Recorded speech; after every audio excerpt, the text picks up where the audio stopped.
శ్రీకృష్ణ పరబ్రహ్మణే నమః. శ్రీ గురుభ్యో నమః. శ్రీమాత్రే నమః. శ్రీ గణేశాయ నమః.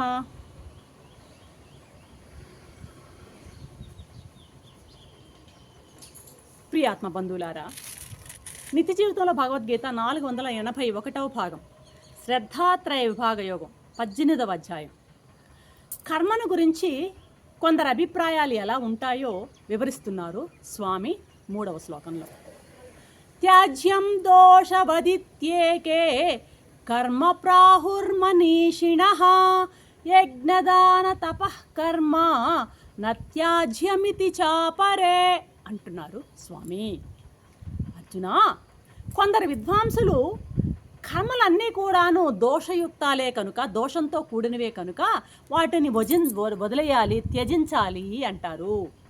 కానీ యజ్ఞ దాన తప కర్మలను మాత్రము విడిచిపెట్టవద్దు అని మరికొందరు చెప్తారు. అంటే కొందరేమో ఏమంటారు, కర్మలు ఏవైనా సరే అది దోషపూరితాలు కాబట్టి, బంధనం కలిగిస్తాయి కాబట్టి, అది ఏ కర్మ అయినా దాంట్లో దోషం ఉండదు కాబట్టి, ఏం దోషం, ఈవెన్ పుణ్యకర్మ అయినా సరే దాంట్లో పుణ్యం అనేటువంటి బంధం కలిగించేటువంటి దోషం ఉంది కాబట్టి, కర్మలన్నీ దోషయుక్తాలు కాబట్టి వాటిని వదిలివేయమని కొందరు అంటారు.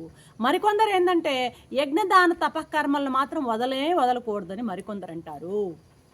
త్యాద్యం దోష వదిత్యేకే అంటే దైవ కార్యాలను చేయడం, పరప్రాణులకు మేలు కలుగజేయడం మాత్రమే కర్మయోగము అని మరికొందరు చెప్తారు. 3 విషయాలు టకటక చెప్పేశారు స్వామి. ఒకరేమో కర్మలన్నీ దోషాలు కాబట్టి వదిలేయమంటున్నారు.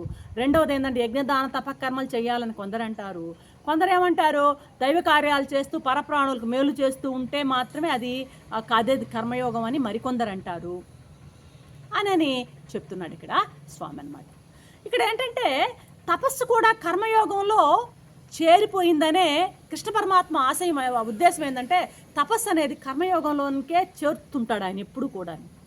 తపసా కిల్బిషం హంతి అంటే తపస్సు అగ్ని వంటిది, పాపం అనేటువంటి కట్టెలను భస్మం చేసేటువంటి భస్మం చేస్తుంది ఇది ఈ అగ్ని అని దృఢమైనటువంటి అభిప్రాయం అనమాట. తపస్సు కిల్బిషం హంతి, తపస్సు వలన అన్నీ కూడాను అగ్నిలాగా తపస్సు పాపాన్నంతటిని భస్మం చేస్తుంది అన్నది బేసికల్గా స్వామి మనకి ఇంజెక్ట్ చేసేటువంటి విషయం అనమాట. తపస్సు వలన ఏమవుతుందంటే మూల అజ్ఞానం అవిద్య నశిస్తుంది. మూల అజ్ఞానం అవిద్య ఏమనుకున్నాము, అజ్ఞానం నిన్న ఎపిసోడ్లో కూడా చెప్పుకున్నాం. అజ్ఞానం అంటే ఏంది, అవిద్య అంటే ఏంది? అజ్ఞానం అంటే ఏంది? ఉన్నది ఉన్నట్టుగా చూడలేకపోవడము. అవిద్య అంటే ఏంది? అజ్ఞానం అన్నా అవిద్య అన్నా ఒకటే. అర్థమైందా? ఈ అవిద్య ఎందువల్ల వస్తుంది? ఆ కారణ శరీరంలో ఉన్న కర్మఫలాలు వాసనల వలన. ఎందుకు వస్తున్నాయి కారణ శరీరంలో కర్మఫలాలు వాసనలు?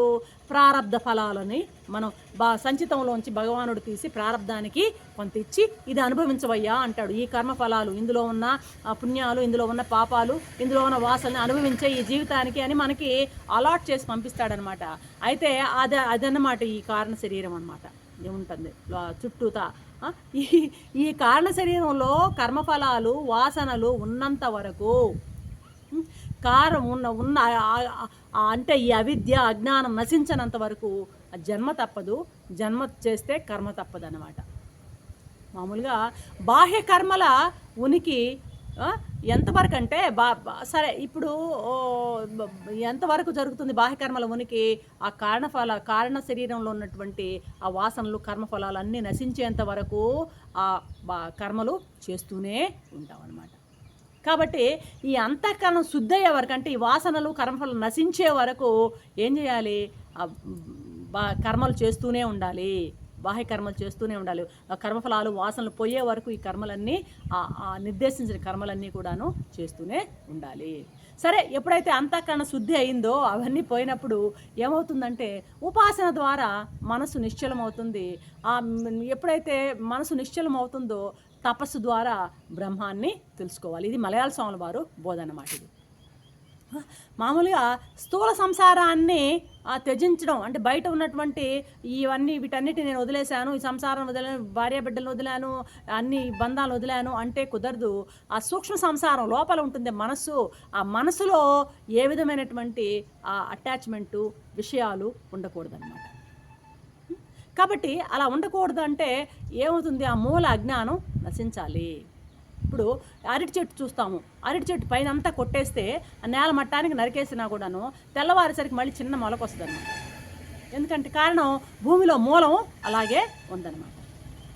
కాబట్టి ఆ దుంపని దుంప తీసేస్తే మొలక రాదు. కాబట్టి ఆ లోపల నుండి ఆ వాసనలు అవన్నీ తీసేస్తే ఇక మళ్ళీ వాసనలు వృత్తులుగా కావు, వృత్తులు కర్మల కిందకి దారితీయవన్నమాట. మలయాళం అంటారు, గృహస్థాశ్రమం ఎలాంటిదంటే ఇది ఒక నూనె పోసినటువంటి మట్టి కొండ అంటాడనమాట. నూనె కానీ నెయ్యి కానీ పోసిన మట్టి కొండ అంటాడు. ఆ కొండని ఎంత వంచినా దానికి ఆ కొండని అంటి ఆ నూనె అట్టాగే ఉంటుందంట ఎంతైనా. అది మరి ఆ నూనె శేషమంతా పోవాలంటే దాన్ని అంత సులభంగా పోదది. దాన్ని అగ్నిలో వేసి బాగా కాల్స్తే అప్పుడు పోతుందనమాట. కాబట్టి అలాగే గృహస్థాశ్రమం నుండి వానప్రస్థానికి వెళ్ళిన తర్వాత కూడా అక్కడ తపస్సు చేసి తపోగ్నిలో ఈ విషయ వాసనలన్నింటినీ కూడా దహించి వేయాలి అని మలయాళ స్వామి శిష్యులకి బోధించినట్లుగా ఆ గ్రంథావళిలో చూడడం జరిగిందనమాట. కాబట్టి నిత్య నైమిత్తికాది కర్మలన్నీ కూడాను దోషయుక్తాలు. కాబట్టి ఏ దోషము లేకుండా ఏ కర్మ ఉండదు. కాబట్టి ఏ కర్మ చేసినా అన్ని కర్మలు కూడా మళ్ళీ పునర్జన్మనిస్తాయి. పునర్జన్మ వచ్చింది అంటే మళ్ళీ తిరిగి కర్మ చేయకుండా ఉండము. కాబట్టి ఈ కర్మలన్నింటినీ వదిలివేయడం మంచిదని కొందరు చెప్తున్నారు ఇక్కడ. మరికొందరు పండితులు ఏం చెప్పారని చెప్పుకున్నాం, యజ్ఞము, దానము, తపస్సు, నిత్య నైమిత్తిక కర్మలని చేసియే తీరవాలని కొందరు అంటున్నారు. అవి ఎప్పుడు కూడా మానకూడదు అని కొంతమంది గట్టిగా చెప్తున్నారు. ఈ ప్రకారం జనులందరూ కూడాను కర్మను గురించి భిన్నాభిప్రాయాలు చెప్తున్నారని జనులు చెప్పే అభిప్రాయాలని మన ముందుంచారు కృష్ణ పరమాత్మ. ఈ విషయంపై తన యొక్క అభిప్రాయాన్ని ఏం చెప్తాడో 4వ శ్లోకంలో చూద్దాం. అంతవరకు సెలవు. సర్వం శ్రీకృష్ణ చరణారవిందార్పణం. ఓం శాంతి శాంతి శాంతి. శంభో శివ శివ శివ శివ.